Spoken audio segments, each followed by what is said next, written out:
கிளம்பிட்டீங்களாங்க? எங்க கடை? ஆமா ஆமா, அப்படியே வந்துட்டாலும்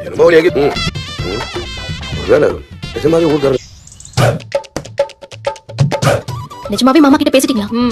பேசிட்டேன். கேரியரோட வருவா பாருங்க. தாத்தா மாமாவுக்கு அவருக்கு சாப்பாடு கொடுத்துட்டு அப்படியே கடைக்கு போய் சரவணனுக்கு மட்டும் சாப்பாடு கொடுத்தா போதும். ஏன் தடுத்து நிறுத்தம் யாருன்னு காடுங்க.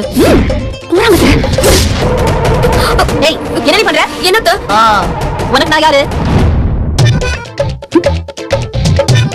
சொல்லு. நான் சொல்றத நீ கேட்கணுமா?